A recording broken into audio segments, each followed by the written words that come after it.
Salut, on se retrouve pour la vidéo de mes meilleures lectures de 2019. Alors, je n'ai que 6 livres à vous présenter parce que j'ai pris sur Livre Addict les livres avec les meilleures notes. Voilà. Ce qui fait du coup que ce sont effectivement mes meilleures lectures de 2019.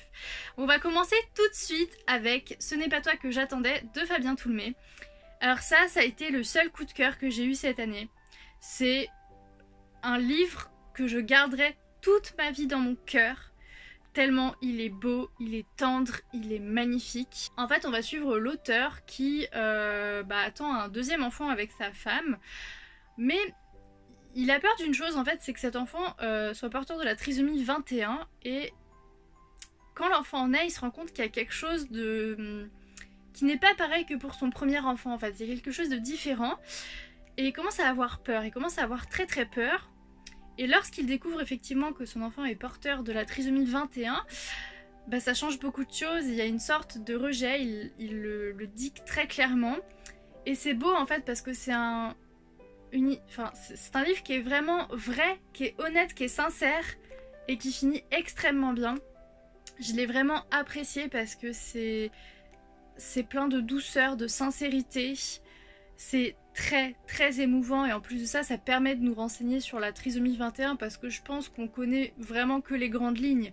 Mais au final, si on n'a pas côtoyé de personnes porteurs de ce handicap, c'est pas pareil. Donc c'est un très beau livre qui pour moi, il faut absolument le lire. Hein. Il faut vraiment le lire. S'il est dans votre pile à lire ou s'il n'y est pas encore, je vous invite vraiment à vous pencher dessus parce que c'est un livre qui met juste les larmes aux yeux tellement il est beau. Donc je vais vous montrer un petit peu l'intérieur, j'espère que vous verrez quand même. Voilà, donc les planches elles sont par couleur. Voilà, il y a du vert, du rouge, voilà, du jaune. Voilà, c'est vraiment le livre de ma vie, c'est-à-dire que je me souviens encore de ce qui est dedans et je pense que je m'en souviendrai très longtemps parce que ça m'a tellement marqué, ça m'a tellement fait chaud au cœur, c'est vraiment une beauté ce livre. Maintenant je vais vous parler de La Cave de Natasha Preston. Donc ici on se retrouve dans un petit thriller. On suit ce meurtre qui un jour se fait kidnapper par un homme et cet homme va l'emmener dans sa cave avec 3 autres jeunes filles qui sont déjà présentes. Et ce qui est très bizarre et très angoissant, c'est qu'il leur donne des noms de fleurs. Et du coup le principe d'un thriller c'est voir comment ça va se terminer et c'est tellement intéressant. Ce livre, c'est une pépite sur terre, vraiment.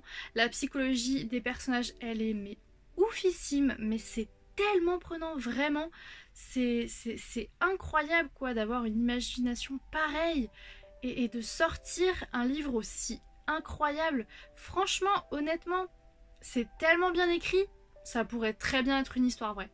Donc ouais, vraiment, c'est une de mes grandes découvertes de l'année 2019. Oh, jamais, je pense, c'est pareil, jamais j'oublierai ce livre. Il est tellement mais merveilleux. Il y a de l'action. Le lecteur, il est happé, mais du début à la fin. Et en plus de ça, vous avez plusieurs points de vue. Vous avez celui de Summer, hein. Voilà, de son petit ami, parce que son petit ami part à sa recherche quand même. Il y a le point de vue d'une personne, mais alors immensément importante à l'histoire. Je n'étais absolument pas prête. Voilà, donc si vous aimez le suspense, les histoires un peu glauques, les thrillers, et franchement je vous le recommande parce qu'il est, mais alors, merveilleux. Il est incroyable, vraiment, c'est un travail de chef. Ensuite, je vais vous parler d'un livre qui me tenait vraiment à cœur, qui est sorti il y a... je ne sais plus quand, mais je l'ai acheté rapidement après sa sortie. Il s'agit de Quaintland, l'incroyable destin des premières quintuplées de Fred Dupuis. C'est une histoire vraie.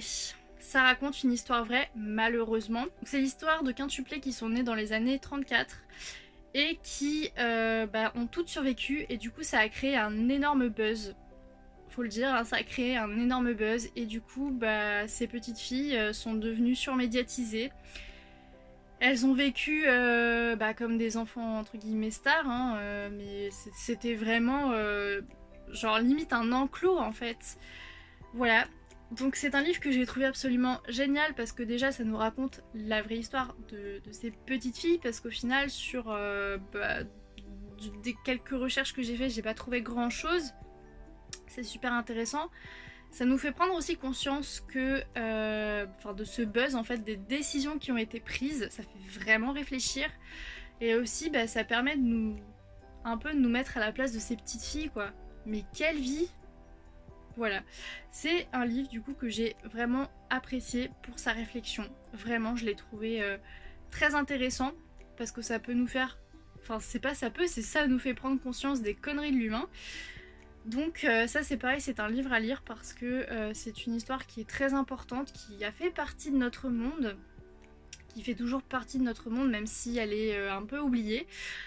Et du coup, ouais, je pense que pour comprendre les choses, pour évoluer, pour avancer, faut voir les erreurs qui ont été faites par le passé. Et moi, du coup, ça m'a vraiment ouvert les yeux sur beaucoup de choses. Ensuite, je pense qu'il y a une personne qui va être très heureuse. Je vais vous parler du tome 2 de Traqué. Donc, je vais vous faire brièvement un résumé du tome 1 pour pas spoiler. Mais peut-être que ça peut vous donner envie de lire cette saga.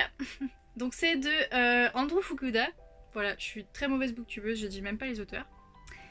Donc, le tome 1, en fait, on va suivre Jen qui vit parmi des créatures qui aiment les humains.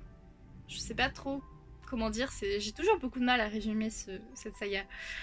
Et en fait, il se trouve que lui, c'est un humain comme les autres, hein, mais du coup, ils se font dans la masse pour pas se faire bouffer. Pour être honnête, le tome 1, je l'avais pas trop apprécié, mais je me suis dit quand même, il y a du potentiel, donc je vais aller creuser plus loin. J'ai sorti ce tome 2 plusieurs années après, et quel regret, parce que vraiment, le tome 2, je suis choquée par tant de travail, tant d'action, tant de vérité. Les personnages principaux, ils sont juste incroyables, je les aimais d'amour, vraiment. C'est rare quand j'aime des personnages à ce point-là, mais ils étaient tellement choux. Voilà, on est vraiment dans un univers qui est très construit, qui est très actif, le danger est toujours là, et le lecteur le sait très bien. C'est ça aussi qui met du piment dans la lecture, c'est que tu sais pas ce qui va se passer. Et en plus de ça, l'auteur nous a concocté une petite fin bien des familles, vraiment, la fin elle est... la fin elle te donne mais tellement envie de lire le tome 3. Vraiment. Bon, je sais pas si c'est très clair ce que je raconte, mais en tout cas, le tome 2 en vaut la chandelle. Vraiment, j'ai passé une lecture mais incroyable. Mais quel bon moment, quoi. Du coup, là, je suis actuellement en train de lire le tome 3 d'ailleurs. Bon, j'ai commencé 2 pages. Hein. Mais en tout cas, j'espère vous avoir donné un petit peu envie de découvrir cette saga. Ensuite, on va parler d'un livre jeunesse. Il s'agit de Renversante de Florence Hinkel. Donc c'est un livre qui est très très cher à mon cœur, vraiment. Ça aussi, je pense que c'est un livre que je n'oublierai jamais. On est dans un monde en fait où tout est inversé, c'est-à-dire par exemple que le rose est la couleur des garçons, le bleu pour les filles jouent au foot, les garçons jouent aux poupées, les garçons font le ménage, enfin, vous voyez un petit peu le contexte. Oh, c'était tellement bien, vraiment, c'était génial. J'adore ce type de choses en fait quand les univers sont inversés en fait. Et là du coup ça correspondait carrément à ma came, mais c'était tellement bien écrit, c'était tellement génial, hyper intéressant parce qu'en plus ça te fait prendre conscience de toutes les inégalités en France et de toutes les inégalités en général entre les hommes et les femmes, et je trouve qu'il n'y a absolument rien de mieux pour faire comprendre et prendre conscience à quelqu'un. Il n'y a rien de mieux que d'inverser les rôles.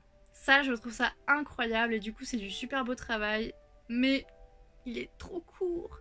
Vraiment, j'ai passé un moment tellement merveilleux que c'était beaucoup trop court, mais je l'ai apprécié et encore maintenant, j'y pense assez régulièrement à ce livre parce que je l'ai vraiment sacrément aimé. Donc, c'est un livre jeunesse, mais franchement, vous pouvez lire à n'importe quel âge, il est pas trop jeunesse, hein. Franchement, c'est écrit avec une certaine maturité, c'est vraiment bien.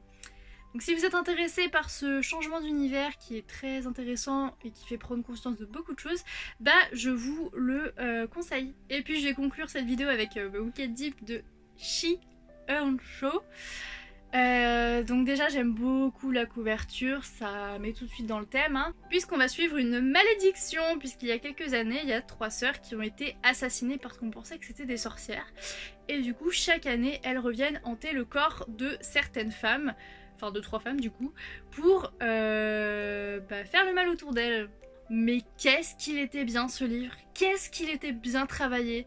Vraiment, tout de suite j'étais plongée dans l'univers.